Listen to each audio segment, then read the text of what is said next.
muri Kongo bo bateguye n'abakoresha iyo mihoro byumvikane yuko atari abasirikare ahubwo ari abasivili batozwa gukora ubwo bwicanyi.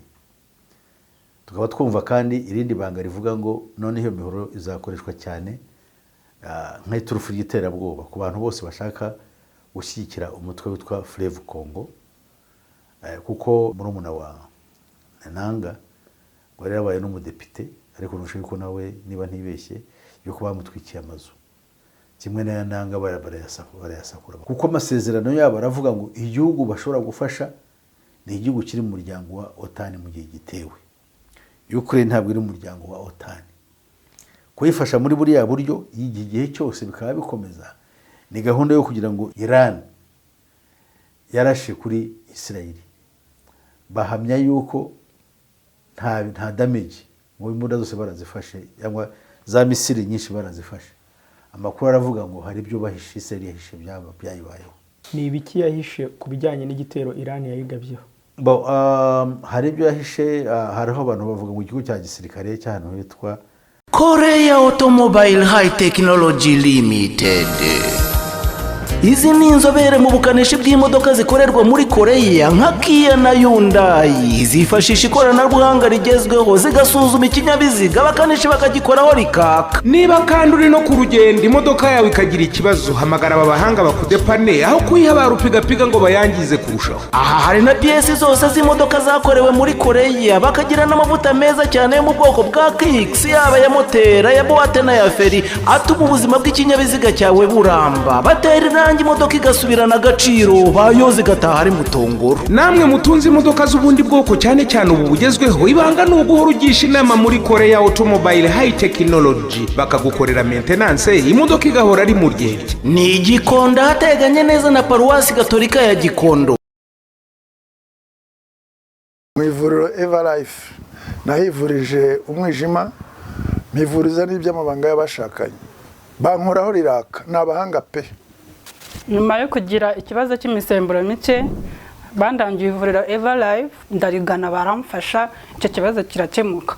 Nyuma naje kujyana n'umubyeyi wanjye afite ikibazo cya hypertension, ubu ngubu ni muzima. Nashishikariza abantu bafite ibibazo by'imisemburo bigatuma batabyara, bigatuma imihango yabo itaza neza nk'uko bikwiye, kuba mwagana ivuriro Everlife bakabafasha. Murakoze cyane. Ivuriro Everlife rikorera Nyabugogo rimaze kuba ubukombe mu Rwanda no hanze yarwo mu kuvura indwara bakoresheje imiti y'ibimera kandi itunganyijwe neza mu buryo bw'ibinini, poudre cyangwa liquide. Hari abadogiteri batandukanye bagufasha, kandi cyiza nuko aho waba uherereye hose ku isi imiti yakugeraho, cyane ko bakorana na DHL. Mu ndwara bavura twavugamo nk'iz'imyororokere zose, kurangiza vuba no kubura ubushake, indwara zifata abadamu zose, igwingira ry'igitsina, indwara nk'umwijima, diabete, amara, igifu, asima. Abifuza kuva ku biyobyabwenge nabo barabafasha.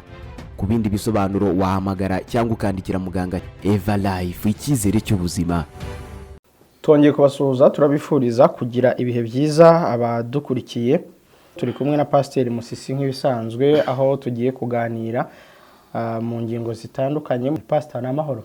Ya, ni amahoro, turashima Imana kandi turanezerewe, tukaba tubona umwanya wo kubasuhuza namwe, twiringiye ko muri amahoro.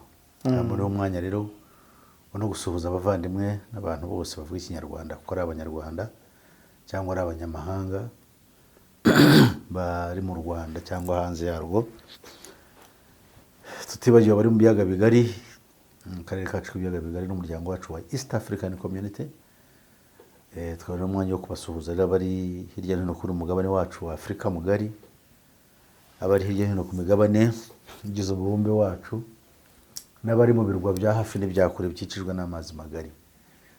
Turabakunda. Twibutse kandi no gusuhuza abarundi, abavandimwe bacu b'abarundi, abavandimwe bacu b'abanyamurenge, ndetse abahana abahangaza n'abashubi. Twungutse n'abanyarwanda bandi bagiye mu gasamvu ho guhinga ibyayi muri Kenya, nabo bariyo nubwo babimubwiye n'igihugu, ariko bariyo kandi Ikinyarwanda baracyumva. Hanyuma tukaba twibuka n'abahororo n'abafumbira n'abarwandafone, abanyekongo, abakongomani b'abarwandafone bo muri Kivu y'Amajyaruguru. Twongera kwibuka imidugararo n'ibyago barimo bikomeye, tubasabira twiringiye ko Imana izabagirira neza, kandi tukaba tubasaba nanone cyihutirwa mwese abo dusuhuza twifuza yuko mukora sabone. Murakoze, Imana ibamugisha.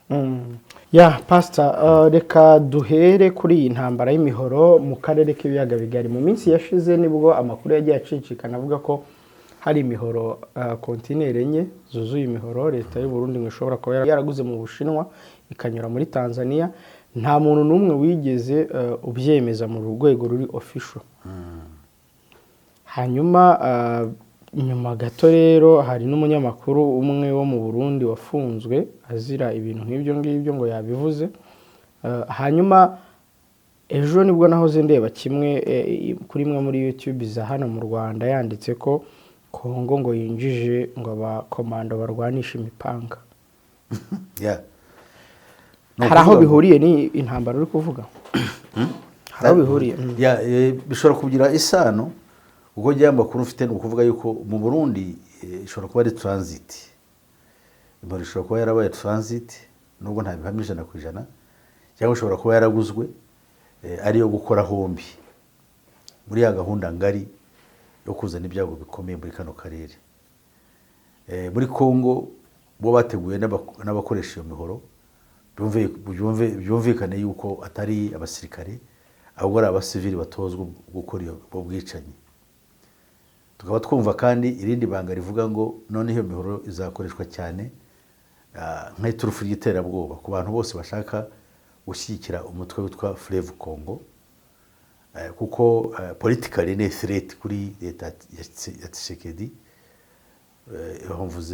Mvuze muri politiki mu buryo bw'ubutegetsi ni uteye ubwoba cyane Tshisekedi kumva yuko hariho abantu bashobora kuba batuma M23 ko bashaka kwitira kuvuga ko atari ikintu cy'abakongomani, ariko Fleuve Congo kandi ikaba yo yaratumye Kongo imenyekana cyane. Iyi kozi ya M23 isa nkaho ibaye ngari kuruta uko bayitekerezaga, kandi abantu bakaba buri munsi bayiyungaho. Ubu rero ikintu kiriho ni ukuvuga ko abantu bose muri Kongo ikigamijwe ari ukugira ngo noneho abantu bose bagaragaza cyangwa bafite ibitekerezo byo kuba batekereza haba mu byaro haba hehe bashobore kuba bahigwa bukwari. Ni ukubona ubundi buryo, nibwira ko ari ubundi buryo bw'ubumayimayi bukomeye, ariko noneho bwo gukanga abantu bose kugira ngo kitiriya shyaka abantu baritera umugongo. Hariho umugabo umwe nibwira yuko ari mu bwoko bw'abanandi watwiciwe amazigoma, ni wabo bene hakomoka barayatwika kuko bumvise gusa ngo yijiye muri Fleuve Congo cyangwa M23.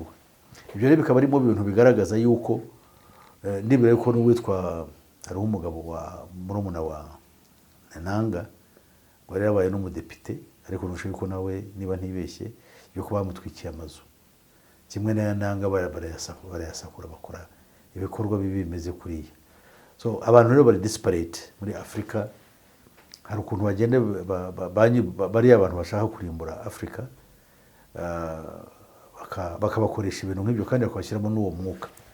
None haba ari mu nzego z'ubuyobozi bakifashisha abantu bo bakenesheje kandi bo bayobeje bakabohera kugira ngo babakoreshe ibikorwa nk'ibyo bigayitse. Aho tuvugira aha hariho gahunda ntekereza abakoloni batakoze ku Banyafrika, bakoze mu bindi bice nko muri za Amerika aho bigaruriye, ariko batashoboye gukora force muri Aziya ntibajya kubikora kuko nta buryo bajya kubikoramo. Ariko muri Afrika ntabwo bashoboye gukora genocide yo kwica abirabura nkuko bari babitekereje mu itangira ry'ibihe, kuko Afrika bumvaga batazayitoramo kandi bumvaga abirabura batazagira ikibazo bapozinga ku isi. None ubu ngubu ikibazo giko giteye, hari gahunda yo gukora genocide muri Afrika yose kandi binyuze mu birabura ubwabo kuryana. Ibyo rero ni ibintu bikomeye cyane. Urabona yuko n'ahandi birahari, urabona nk'ibera muri Sudani, ibera hirya no hino. Muri Afrika y'Epfo hari ikibazo cyane cyuriya Jacob Zuma ashobora kuba agiye gusenya muri muryango wa ANC. kubera imbaraga uwitwa ishyaka ryo yashinze ryitwa umuhonto wisizwe, cyangwa icyo basoma mu gisobanuro cy'icyongereza bita ngo the spear of the nation, cyangwa icumu rihagarariye igihugu. Bikaba rero ari ikibazo gikomeye cyane mbona muri kano karere hafi n'umugabane wose ugiye kugwa mu manga ikomeye. Ibihugu nka Zambia na Malawi na Zimbabwe zo ziraza kubura ibiribwa ku buryo buhanitse cyane. Rero muri Kongo hose ubiye ku kintu kigaragara cyo nashaka kuvuga nuko icyo cy'imihoro nubwo kitari cyamenyekana ku buryo bweruye, ibanga numvise riteye ubwoba bashobora kutibasira, kuko wenda kuvuga ngo abanyarwanda bavuga ikinyarwanda cyangwa abatutsi, yego nabo barimo, ariko n'abantu bose bashaka kwinjira muri bashanga bashobora kuba bamaza cyangwa bagira icyo bavuga cyiza ku mutwe wa politike witwa Fleuve Congo, yo ngo bagomba guhigwa bukwari bagakurwaho. Muri za Kivu y'Epfo ko birukanye n'abakozi bavuga ikinyarwanda bose b'abanyekongo, kiza bavuga ikinyarwanda akazi ntako.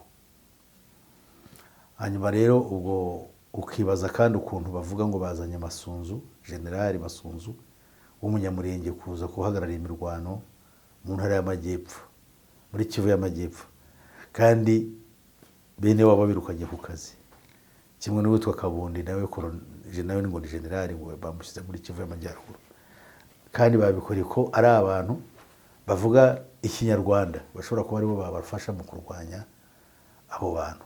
Barangiza kandi bene wabo bari mu kazi, bari mu gisirikare n'abari he bakaba harasinga, hari abasirikare benshi bafashe batwara Kinshasa bavaje Bukavu bavuga ikinyarwanda. So rero byose birakwereka uburyo twe nk'abanyafrika dufite ibitekerezo bike. Pastor, aha rero muri Kongo uravuga uti imihoro, aya makuru biroroshye kuba abantu bayagenzura? No, ibintu bikorwa with the utmost secrecy. Hariho gukora cyane kw'ababikora ubwabo kugira ngo ibintu bitagaragara. Kuki se kubigenzura? Impamvu mbajije utyo birumvikana, ariko kuki kubigenzura bigoranye nuko bigerageza guhishwa. Mu Rwanda igihe amahoro yazaga mu Rwanda ni bakeya cyane bamenye yuko imihoro yaje. Niyo mpamvu abantu nk'aba Mbonampeka Stanislas, abantu nka Kabuga Felicien bahishwe bakaza kuburanishwa bamaze gusaza, kuko badagishobora kugira icyo bavuga, kuko nibo bari bafite nk'amabanga akomeye ameze atyo, n'abandi batari bafatwa ariko bazwi. Abo ngabo ko bafite amabanga ajyanye n'ibyakorwaga icyo gihe ntibashobora kujya ahagaragara, kuko babavanyemo amakuru byatuma bihahishurwa ikibazo cyangwa ubwiru n'inkomoko y'iriya mihoro. Kugeza abantu bavuga imihoro bavuga yuko yaguzwe, ariko ninde wakwihandagaza mu rukiko ngo avuge uko imihoro yaje, aho yaguzwe, igiciro cy'amafaranga, abayitumije? Kuko abo bayitumije babajijwe nabo bavuga abandi bababwiye cyangwa bagira inama gukora ibyo, ugasanga byinjiyemo n'abandi bantu n'ibindi bihugu bitari ngombwa, kuko jenoside ntabwo ikorwa n'igihugu kimwe. Ntabwo abantu bashobora kuba barabonye gutegura jenoside mu bice abantu babo, cyane cyane nk'iyabaye mu Rwanda. No, icyo ni ntabwo bibikunda. Hose iyo jenoside yo mu Rwanda yatangiye kera, ifite ubundi yamaze imyaka 35. Niyo myaka jenoside yamaze yo mu Rwanda yakorewe Abatutsi. Ntabwo ari jenoside bajya bayivuga mu 1944 n'imvugo wenda ifite ikigamije, ariko in reality, in truth, imyaka 35. Ubwo rero ntabwo wavuga utyo, iyo myaka 35 ntabwo abanyarwanda bari bataramenya no gukora ikibiriti, ariko bakabahabwa ibiriti byo gutwika amazu ya bagenzi babo. Ninde babahaga ibiriti akoresheje helikopteri zikabijugunya hasi, abantu bakabifata bakajya gutwika amazu y'abaturanyi babo? Ninde bagiraga iyo nama? Hariho ibintu abantu bakwiriye gucukumbura bakareba, ariko abantu bakunda kuba naro gusa bakareba utuntu. Usibye ko nubwo bagira ubumenyi buhagije se bahari icyo babikoraho ntacyo, ariko nibura abantu bafunguka bakamenya icyago bafite icyo ari cyo. bakareba n'ibyo bakora kugira ngo birinde, ariko birababaje cyane kandi ni bibi. So rero tukavuga tuti n'iyo mihoro rero nayo impamvu muri Congo kubibona no guhita ubimenya bitoroshye ni uko bihishwa cyane, kandi ugerageje kubivuga bakaba bamuhagarika. Aho bitandukanye n'ibyo mu Rwanda ni uko byatangiye kuvugwa hakiri kare, kandi ubu ngubu itangazamakuru rikaba rirushaho kwihuta, nubwo akenshi bavuga byinshi cyane by'ibinyoma, ariko iyo ibintu byavuzwe nk'ibyo birategurwa bikaba bizwi, abantu byanaba ntibe nka bya bindi byahishwe cyane, bakamenya yuko byari byakozwe kandi byateguwe. So nicyo twabivuga rero kuri icyo kintu cy'imihoro, ari nayo kintu cya mbere kibi kibabaje kandi giteye ubwoba mu ntambara iri muri Congo, kandi ntishobora kugarukira muri Congo honyine, kuko niba byarakoresheje mu Rwanda bikoreshejwe no muri Congo n'i Burundi byakoroha kuhimukira. Yes. Kuki Uburundi bwaba bwarakoreshejwe nka transit yo kunyuzamo iyo mihoro? Congo y'Iburasirazuba kenshi ibintu byose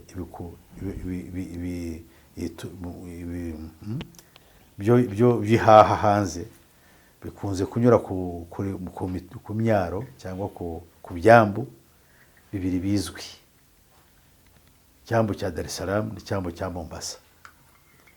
So in this case icyambu cya Dar es Salaam nicyo cyoroheje. Ikindi gihugu kigera kuri Congo mvuye mu Burasirazuba bwo hagati, ubundi hari Uganda, hari u Rwanda, hari n'u Burundi. Kuri ibyo rero icyoroshije byagaragaye n'uburyo gifatanyije na Congo mu byo Congo ikora mu Burundi, kandi n'ayo makuru mu ikubitiro rya mbere bari bazi ngo bije Burundi kandi bikazakoreshezwa mu Burundi, kuko njye numvise n'amakuru y'uko Tanzania yabanje kureka yanze kubirekura, kuko ntabwo ntibumvaga ntibari ubundi umuzigo wose uje ugomba kumenyekana mu gihugu cyuciyemo, ariko bariya bashatse kuhacisha n'impapuro batazerekanye, kugeza igihe rero byabaye nk'ikibazo. Ubuyobozi bwa Tanzania bwa za Gasutamo bwashatse gusa nkaho bihagarika, ariko haza express orders, amabwiriza aturutse bukuru ibintu bimere kure bigende, byahise bigenda. Ayo makuru rero twarayumvise. Kiba ari ikibazo gikomeye. Hari ariko bakomeje kuvuga ngo ibi ni fake news, ntabwo ari byo. Ugita fake news nta kibazo kirimo. Imana itugiriye neza byaba fake, kuko bibaye fake ntacyo byaba bitwaye. None se ubihakana abashingiye kuki? Nuko ahera yavuga yuko ari fake news. How? Why? Kuko nawe ibivugwa umuntu wabihimbye akabivuga, akavuga n'ibyo byose, nuko abantu byageze i Burundi bikarenga umutaro bikambuka bikajya muri Congo, cyaba ari ikibazo gikomeye cyane. Bibaye fake news ubwo ntacyo byaba bitwaye, ariko se fake news no, ibintu byose byo bakora birenze n'ibyo ngibyo. Gusa aha ngaho bitandukaniye nuko biriya bashobora kubikora bashaka kwifashisha, kuko ubu ngubu abasirikare barica abantu bikamenyekana, abasirikare cyangwa za mayimayi zarasa abantu bikavugwa. Rero nka buriya abantu bica ari abantu bicana babivuga, kuko niyo politiki n'ubu bakora abantu bisubiranyemo barwana, ahubwo leta ikagenda ngo igiye guhosha, niko n'ubundi babikora. Ariko babazi yuko umuntu afite imbunda karasa yambaye uniform abari mu government service, uwo muntu iyo rero yishe abantu cyangwa akoze ibibi bibarwa kuri leta. Ariko noneho bikozwe n'abantu b'abaturage, urumva babarwa yuko abaturage basubiranyemo kubera kutumvikana, kubera amashyaka, kubera amoko, bikazimangatira aho ngaho. Kandi biriya bintu by'imihoro cyangwa ubwicanyi bumeze butyo nabwo buba bwateguwe, ntabwo butegurwa na leta ishyira mu bikorwa, ariko porogaramu wateguye ibyo ngibyo ntabwo ari umuntu usanzwe. Niba babaye n'ubundi bafite agenda yo kurimbura isi, hari ibyo bita depopulation agenda, kugabanya abantu batuye isi. Ibyo rero nabyo birifashishwa kugira ngo abantu batuye isi bicwe barangire. Niyo natekereza ko ari uko byari. Pastor, reka dukomereze, niba nta kindi wenda wavuga, reka dukomereze ku kagambane ko gukomeza intambara mu Burasirazuba bwo hagati na Ukraine.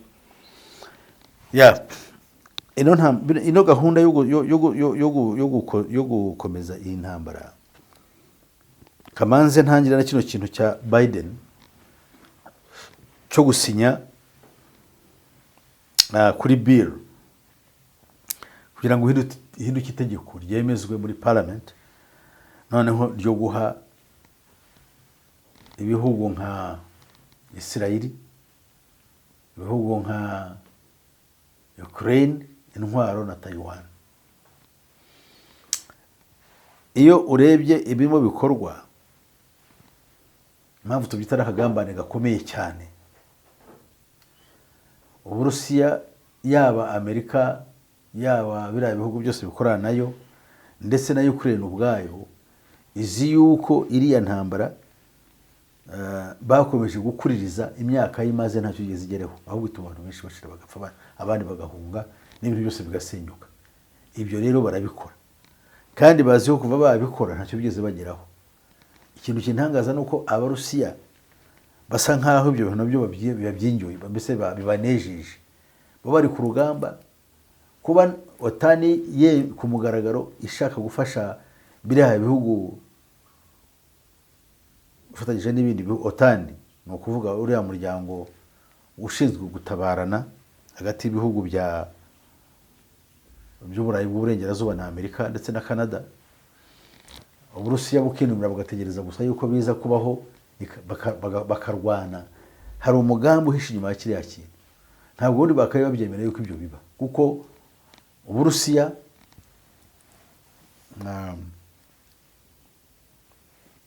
kavuge ngo bariya abantu gukora biriya bakora ubwabyo nibigaragaza yuko ari intambara yeruye ku Burusiya.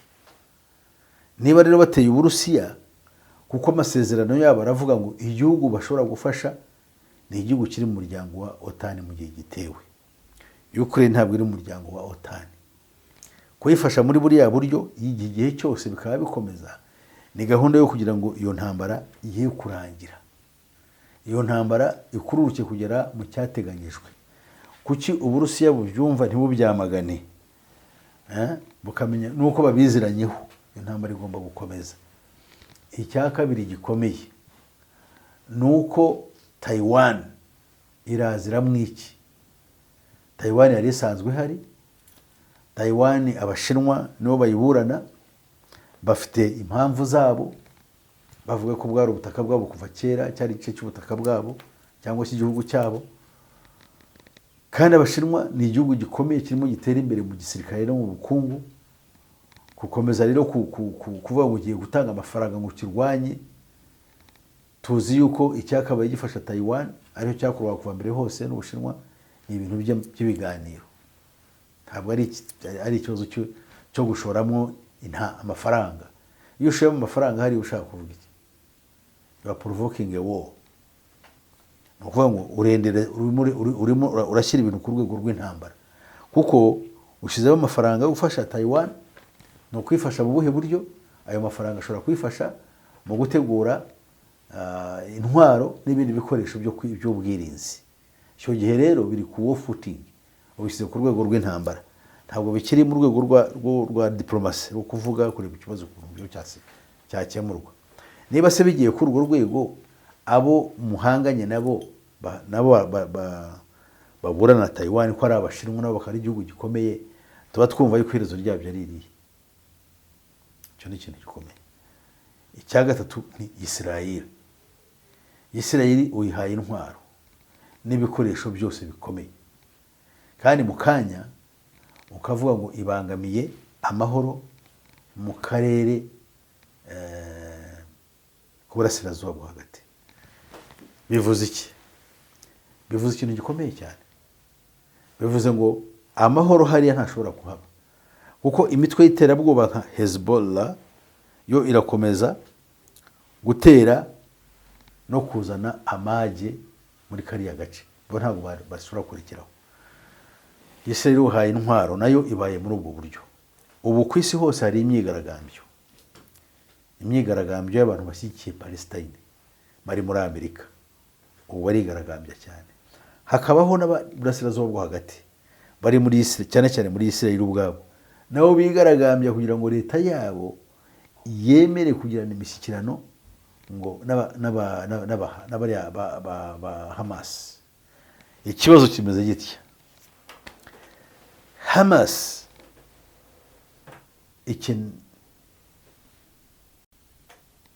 ikeneye imishyikirano? No, Hamas hari icyo ishaka, kandi kiriya ni conditional, ni ugukurwaho kwa Isirayeli. Ese bariya basakuza ngo barashaka yuko ikibazo cy'abafashwe bugwate b'Abayahudi bari muri maboko ya Hamas barekurwa? Barumva byakorwa bite? Byakorwa bigenze bite? Hamas se ni ukuyemerera igasingizwa ibyo yakoze bakabishimira, nayo ikamenya yuko ari bwo buryo ishigaje bwo kurwana intambara, ari ukuzajya yiroha mu gihugu igafata abantu bugwate? Icyo rero nacyo ni ikibazo. Hamas iramutse nk'uko abigaragambya babishaka, cyane cyane abavandimwe baba bafashwe bugwate, Isirayeli ikemera without condition ibyo bariya abantu basaba, bazi basaba iki? Icyo basaba cyose mukacyemera kugikora, ni ubutsinzi bwabo. Kandi ubutsinzi bwabo ni ukuvuga ngo yabibonetse kuba ari intwaro yo kujya bakoresha kugira ngo umwe w'ubwanya Abayahudi mukangwe, mukangarane, muhahamuke. Ko maze kumva yuko abahahamuke muri Isirayeli bamaze kugera mu 600,000. Abo ni abantu bahahamuka, mbese abantu bamaze guhahamuka. Apana ibyo twakwita kuva ku muntu guta umutwe, oya, guhahamuka rwose mu buryo bweruye. Ntabwo ari ihungabana, ahubwo ni hahamuka. So rero niyo mpamvu tuvuga tuti ibyateguwe muri iyi si, muri izi ntambara, kugira ngo ubigobyore ubibonere igisubizo, ntabwo byoroshye. Biragana hehe? Twavuze yuko isigara mu mwiryane ukomeye, ni umwiryane ukomeye udashobora kubona igisubizo. Ikibazo cya Taiwan ntabwo cyasobanurwa nk'uko nari maze kubivuga, nuko Amerika itanze amafaranga n'inkunga byo gufasha Taiwan. Iyo utanze inkunga ni ukuvuga ngo winjiye mu ntambara, ushoje intambara. Nahoze numva yuko hariho ibintu bitatu bituruka mu ishyaka ry'abakomunisiti b'Abashinwa ryo bita CCP, icyo bita Chinese Communist Party. Bivuga yuko hari ibintu bitatu bigomba gukorerwa Amerika. Icya mbere ni ugukuraho Amerika ku isi. Icya kabiri ni kwica intege mu kubaho kwabo. Icya gatatu ni ukudestabilizinga, bivuze kwiteza umutekano muke. So ibyo nabyo nabo bafite, bariya abakomunisiti bafite, nabo b'Abashinwa bafite uwo mugambi. Nahoze ndeba ukuntu bafashe chancelier wo bita chancelier w'Ubudage cyangwa chancellor, uri ku rwego rwa ni nka perezida w'igihugu, kuko ni ufite executive powers zo gutegeka igihugu. Yagiye mu Bushinwa, ageze mu mujyi wa Shanghai, perezida w'igihugu ariko yakiriwe na vice mayor uyobora umujyi. Byafashwe nk'agasuzuguro ku rwego rukomeye cyane. Umuntu kujya mu kindi gihugu bakamwakiriza umuntu umeze utyo, basaga nk'aho bakiriye umuntu w'umushoramari cyangwa w'umucuruzi uje muri icyo gihugu, cyangwa umuntu w'umukinnyi w'umupira w'icyamamare gusa, ariko utari umunyapolitiki. So rero ibyo byo bikaba ari ikintu cyabaje Abadage. Ibyo byose bagenda bizana umwuka mubi ku isi. Diplomasi, icyo bita diplomasi, iragenda ifeiringa. Abantu bagenda bakora bati, ariko icyo nshaka kugira ngo abantu bamenye ni uko bari ubwabo bari hejuru. Ibi bintu baba babikora babiziranyeho yuko bigomba gukurikirana. Ariyo mpamvu tubona ibintu bikomera bigenda biba kandi nta buryo bwo kubihagarika. Ari ikibazo gikomeye cyane. Rero nibwira yuko sinzi aho kizagarukira. Ari nayo mpamvu rero Biden yamaze gusinya, ubundi bari bagera Kongere yari yagerageje kubihakana, gerageza kubyanga, sobanura yuko bitazaba, ariko niyo mayeri yabo kuko bibiliya yigisha ko iyo nyamaswa mu bwami bw'icyo gihe ngo buzakoreshwa uburyarya ngo kugira ngo bugere ku cyo bushaka kandi ngo buzica abantu benshi biraye. Ibyo rero nibyo biri mu bisohora ubu ngubu. So bakundwa rero dufite ibibazo bikomeye cyane. Pastor Mukanya warukomoje ku kintu cyo kuvuga ngo barashaka gusiba Amerika. Mu wuhe mugambi babigeraho bate? Aya ni amagambo yasohowe n'umuntu w'umushinwa uri muri Amerika, ndibwira ko yahungiyeyo cyangwa yakoze ibindi. Yavugaga amagambo ahishura ubwiru cyangwa gahunda yateguwe mu ibanga y'abashinwa bafite. Abanyamerika barakora ibintu byabo ku mugaragaro ko bita igihangange, kandi amafaranga yabo niyo akoreshwa na Illuminati. Bakavuga ibyo bintu bo bakabikora ku mugaragaro, ariko mu ibanga nabo barapangirwa, kandi kupangirwa bapangirwa ni uko kubarimbura.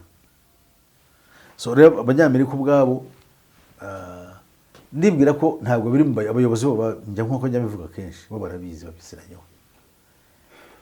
babiziranyeho bazi kirimo gikorwa n'igipangwa. Igipangwa se ni iki? Nuko inyoko muntu igomba kwinjira mu mwiryane nk'uko tubivuze, hagamijwe kugira ngo abantu bisi bashire kandi habe akaga gakomeye. Bibe n'intandaro yo gukubita hasi ubukungu bw'isi. None se ko tuze kureba ntacyo Abashinwa bari bavuga bamaze kumva yuko Amerika yamaze kwapuruvinga ayo mafaranga. Wenda baraza kubivuga, wenda hari icyo baza kuvuga turaza kuba tucyumva, ariko kuba Amerika itinyuka ubwayo igakora ibintu nk'ibyo yigaragaje yuko ishyigikiye Isirayeli, ni ukuvuga yuko ibihugu by'abayisilamu imaze kubishozaho intambara, kuvuga ngo igiye guha amafaranga y'Isirayeli yo kwirinda. Kuvuga ngo igiye guha Ukraine amafaranga no gusoza intambara ku Burusiya, no gushoza intambara ku Burusiya. Kuvuga Taiwan no gushoza intambara ku Bushinwa.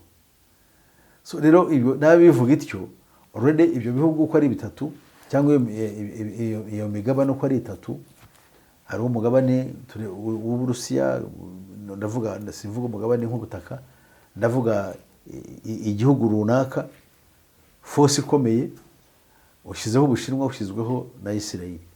Ubundi mu buryo busanzwe nta muntu wabikora ari umuntu nubwo afite igihugu cy'igihanganye nka Amerika, ari ukibona ntabwo wavuga ibyo. Habaho ubundi buryo wanyuramo. Kuki si impamvu abanyamerika bivuga bityo? Nuko ari gahunda y'abayobozi bari hejuru mu byo bihugu byose, bazi icyo bakora, barazi isi barashaka kwiroha mu manga, babizi, bazi yuko bizazana akaga gakomeye. Ntacyo rero bitayeho, bamaze no gucukura bankers cyangwa se imiyoboro iyo bagomba guhungiramo, iyo twavuga imyobo yabo cyangwa izindaki. So rero ubwo rero ugasanga ari ikibazo dukwiriye gutekereza, kandi dukwiriye gukangurira abacu kugira ngo bakanguke bamenye hisigana n'ububi bwayo. Ikibazo gikomeye. So rero nkatekereza ngo naba ibyo bimeze bityo twe twakora iki? Nayo bimeze bityo ni biza yuko abantu dukanguka. Nta mahoro ahari mu isi. Ntabwo dushaka gukora ibintu by'ubusesenguzi bwo kubwira abantu ngo ibyo bivuze ibi, ejo hazaba kiriya cyangwa hari ikiza kiri mu isi. Ntacyo. Mu isi hari umwiryane, nicyo twe twavuze.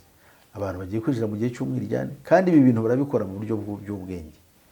Wabonye ukuntu Abisirayeli, uzi ibyabaye kuba Ukraine barayirashe, no, Iran yarashe kuri Isirayeli, bahamya yuko nta damage, ngo imbunda zose barazifashe cyangwa za misiri nyinshi barazifashe.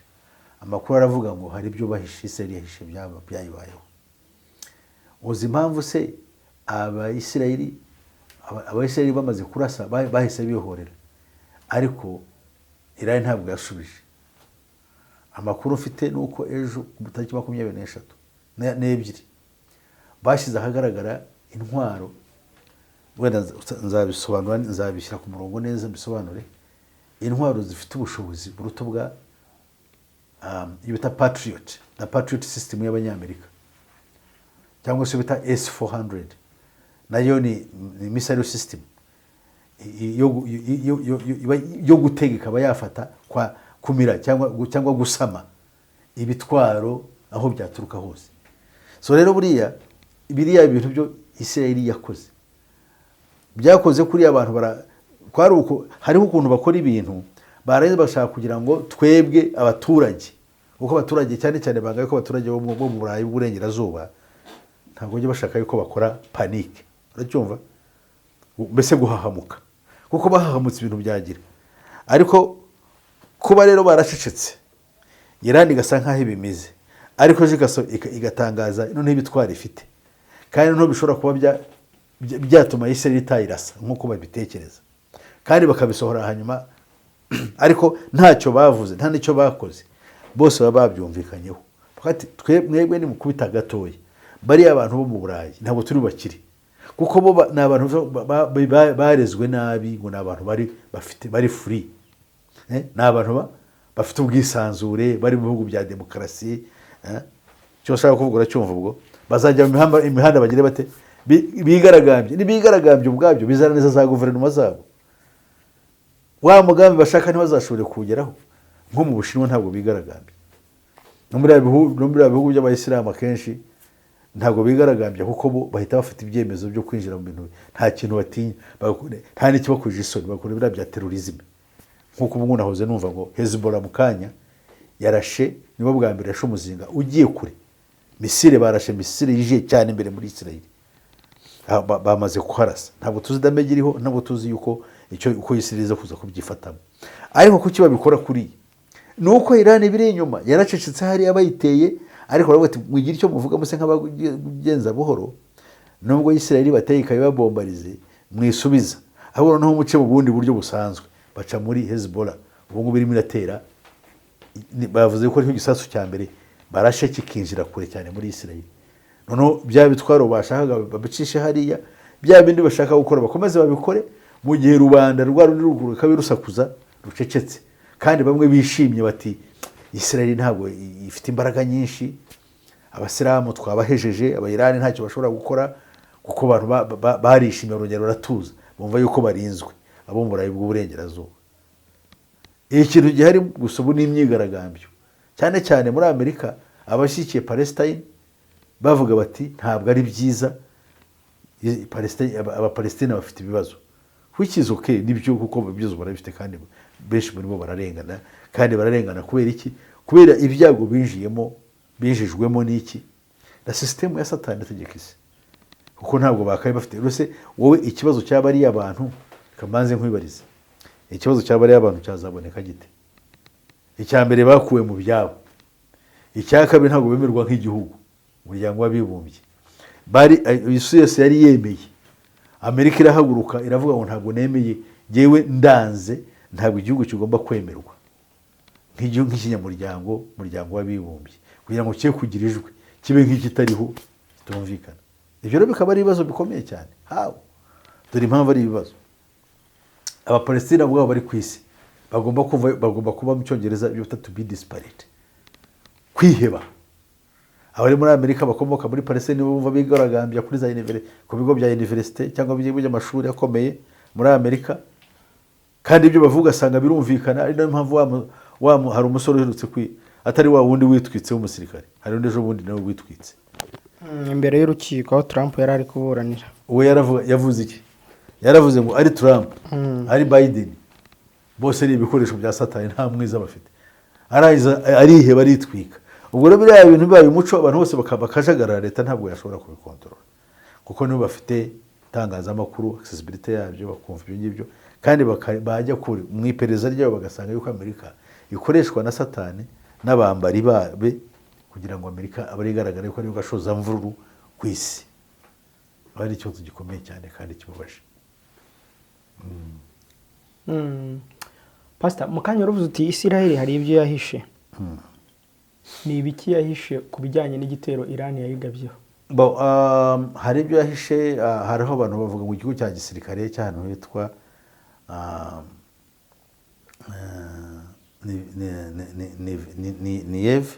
Negev, ubutayu bwa Negev, yuko cyashimwe, ndetse hariho n'ikibuga cy'indege nacyo cyashimwe. yego hari n'ahandi aho batari babika indege zabo hari n'ahandi Kuri Airbus, batavuze hari n'ahandi batavuze ariko ibyo bari babivuze no ndavuze ibyo barabivuze ariko the damage was caused, the extent of the damage, uburyo hashe urwego hangiritse urwego hangiritsemo ibyo barabihishe bavuga ngo nagakoko kuba gukakomeretse that's right, ntabwo ari byo kandi n'abariya ntabwo bagomba kubahakanya kuko byatuma umugambi wabo uhirima kuko abantu ikintu cya mbere batinya revolt y'abantu guhaguruka bakigaragambya ibintu bikananirana nabo babura uko babikontorora, so bakoresha n'ikinyoma bakabeshya abantu kandi n'abariya nabo bagasheceka ababikorewe kubera iki se, kuko bose umugambi bawuhuriyeho.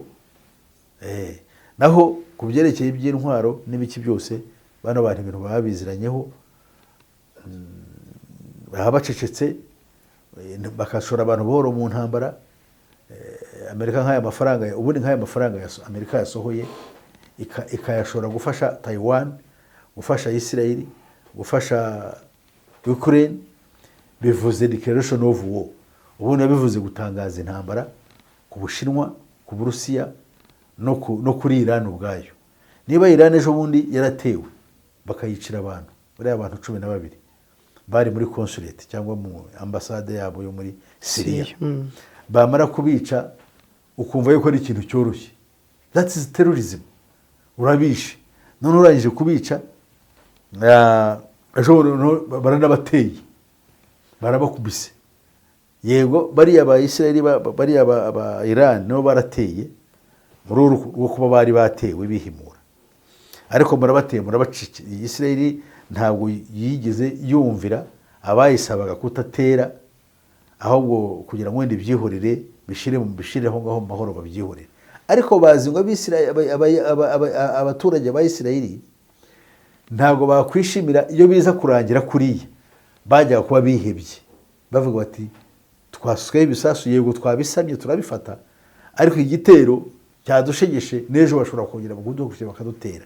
Cyane cyane ko iyo bigiye kuba babwira abantu kwiruka nka bakava bari mu biro bakihisha abandi bakajya hehe. Ibyo rero no kuvuga ngo bituma abantu bakuriki, abantu bagira impagarara mu kazi, abantu bajye ku ishuri, abakora ntibakore, bikaba ari ikibazo. Ariko ko barabikoze kandi barangiza bagatera bakagenda bakagaba igitero, urebe n'ikindi kintu bakoze. Buriya hari zo nuclear facilities, ibigo birimo bigerageza ko intwaro za kirimbuzi za Iran, naho hari ikibazo, ntabwo bahateye. Bagiye mu mijyi ya hirya no hino bajya kurasa gusa ibintu targets zitari ngombwa zidakomeye ku buryo bwa gisirikare zidafite icyo zivuze, bariho barasa. Cyo nicyo mvuga n'abacyumvikana. Targets ba Israel yarashe muri Iran zari non consequential, ntabwo zari zifite agaciro gakomeye cyane ku buryo byahungabanya imbaraga za gisirikare za Iran. Ariko Israel nayo yarabivuze ko yarashe ku ruhande ariko igamije kubereka ko iyo ibishaka yari kurasa n'izo facilities. Urabona ibisasu by'iki gihe ushobora kugira coordinates cyangwa amerekezo yaho kiri bugwe. Baravuze bati twarasha, ariko iyo dushaka target twari kwishyira hariya. None se Iran yavuze ngo iki? Yavuze ngo ibyo twabakoreye ni ukubereka ngo hari ikindi dushobora gukora kirenze. That's what they say. Ariko byose ni umukino, icyo bashaka kwereka abantu ni umukino uhari kugira ngo bakomeze abantu babarangaze, abantu babiyumve yuko barinzwe, abantu bumve yuko bari mu mahoro. Igihe nikigera iyi ntambara ikomeze escalating izagera ahantu idashobora kuba yagarurirwa cyangwa maze kurimbura abantu n'ibintu byabo byinshi. So nicyo kibazo dufite gikomeye. Ya Pastor, ngira ngo ibya Biden nabyo babigarutseho byo gusinya itegeko ryemeza amafaranga yo guha ubufasha Israel na Taiwan. Ya ibyo nabivuze. Kubera iki Taiwan ahubwo? Ni ikibazo nawe ugomba kwibaza. Taiwan ifite ikibazo cyayo cyihariye na mainland China. China yemereye ko Taiwan ari territory, ari ubutaka bwayo. No butaka bwayo, nubwo ari ikirwa. Taiwan ni ikirwa ariko territorially mu buryo bw'igihugu mu bugari bwacyo. Ubushinwa bukibara nkaho ari icyayo, ari igice kigize igihugu cy'Ubushinwa. Ubwo rero kugira ngo izo mpaka zimaze iminsi, ariko hari uburyo bwo kuzikemura ngo bwagombaga kuba mu mishyikirano no kumvikana. Noneho wenda bikaba byagira ukundi byakorwa, cyangwa se haba uburyo bwo kuvuga ngo tugiye gukoresha igisirikare kugira ngo twigarurire Taiwan, wenda ibi bintu birumvikana. Ariko ubu ngubu batwaye intwaro basa nk'aho bashyigikiye bwa bwigomeke. Noneho inzira y'imishyikirano no kumvikana iba itakiriho, cyangwa ishobora kuba yanabaho. Kuko bariya mbere na mbere icyabiteraga mbere ni uko abakomunisiti ubundi bavuga yuko China burya yari ifite ibice bitatu mbere. Hari mainland China, hakaba iyo bitaga ngo ni Hong Kong. Hong Kong yategekwa n'Abongereza, yari ikize, ifite ubucuruzi bukomeye, ikumva itajya mu bakomunisiti. Na Taiwan nuko yari imeze. Taiwan nayo yari ifite uko imeze, iri mu bakapitalisite. None ibyo bintu bya ideology bikaba ibyo bibabuza. None ibyo byavuyeho. China ni free market, ni ubucuruzi. Ndibwira yuko Taiwan, ndibwira yuko Hong Kong byakungukira mu kuba biri kumwe n'Ubushinwa hamwe nk'igihugu. Kuko ibikorwa iby'inganda za Taiwan zikora byagenda bigakorwa byagurwa mu Bushinwa. Hari marishe ikomeye, kuko n'Abanyaburayi niba babashaka Ubushinwa, ibikorerwayo inganda zabo niho ziba. Niyo mpamvu ngo bemera yuko ibintu biva mu Bushinwa bijya iwabo byinshi cyane niho bituruka. Numvise yuko bica muri uriya muhoro w'inyanja itukura, bigaca muri Suez Canal. Ibyinshi cyane ibikorwa mu Bushinwa. Birajya hehese, birajya mu bihugu by'Uburayi, birajya muri Amerika. Kubera iki se? Kuko niho bo nta nganda bakigira mu Burayi. Amakompanyi yose yije akorwa muri Aziya, cyane cyane mu Bushinwa no mu bindi bihugu biri aho. Ukibaza abantu bakorana kuri ubwo buryo bashyikirana mu bukungu bamaze gukora umurongo, kuki baryana no bakaba bashaka kugira kwicana kugira ngo barasane? No, nta kurasana ubwo bafite. Icyo bashaka ni inyoko umuntu irimbuke. Icyo nicyo tugomba gutekereza. Nicyo nisaba n'abantu bacu yuko bakanguka bakamenya, bakava mu bujiji bukomeye. Pastor, turi gusoza. Yego. Wasoreza kuki? Gihe cyo nasorezaho ni ukuvuga ngo kuki twigora tuvuga ibi ngibi, kuki twigora dukangurira abantu kwereka ibintu. Hari abadushinja bakavuga ngo wenda tuba tubigiyemo, bamwe bakabyitiranya na politike, abandi bakabyitiranya n'iki. Ariko ibi ni ibintu bijyanye n'ubukangurambaga, ni ibintu bijyanye no kugira ngo dufashe abantu bacu kuba nk'abarinzi tuvuze impanda aho ibintu bigana. Isi be kwireba nk'aho ari ikintu bafite kiri mu ntoki, ni ikintu kirangira. Abemeye, abizeye Kristo Yesu Umukiza bagira ikintu kimwe cyo bagomba gukora, ni ukurushaho gushorera imizi muri we no kwezwa no kwirinda ubuyobi, kuko nibwo bugiye kuturangiza, no kwitandukanya na politiki y'amadini yo gushaka gushyiraho igishushanyo gisengwa aryo dini rimwe rimwe ritegurwa. Kuko urabona undi mugambi mu buryo bw'iyobokamana tuzavugaho mu gihe gikwiriye. Icyo kintu barimo baragikora.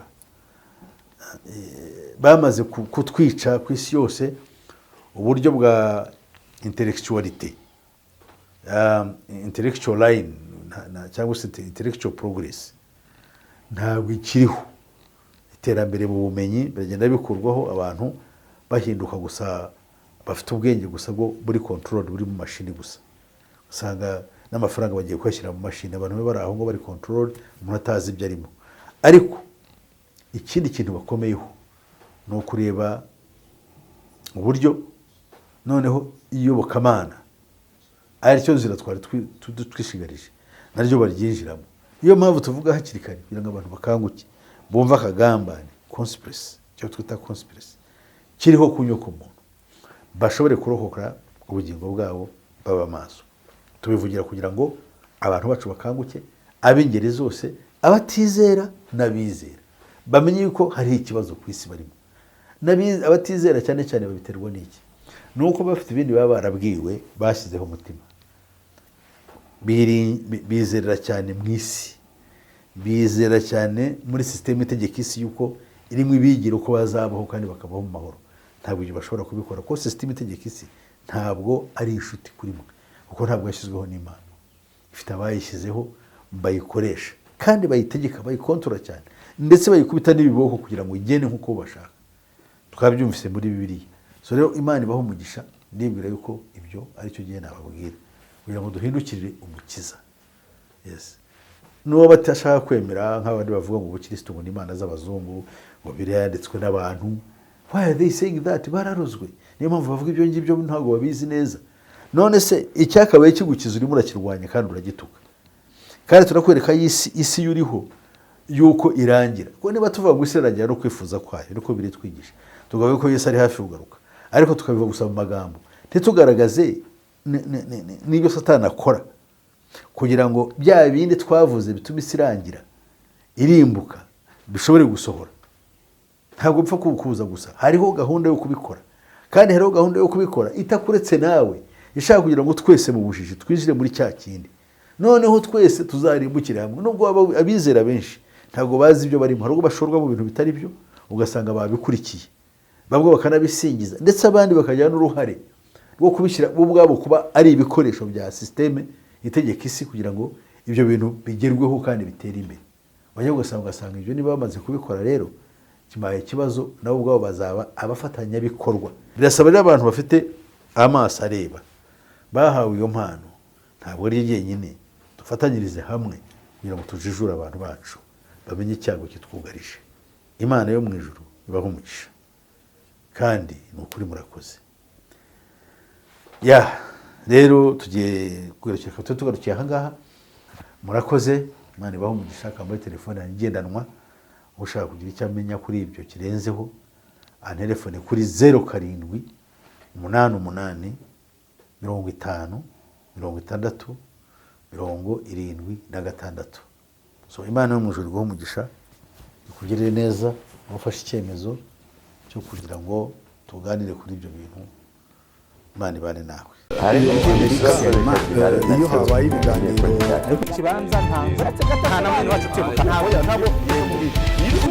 murabibona murabizi mugaceceka. Uruhare rw'itangazamakuru mu iterambere ry'igihugu ntabwo akenshi uteko bivuga ngo Kapiteni Ibrahim Traoré ukuriye agatsiko ka gisirikare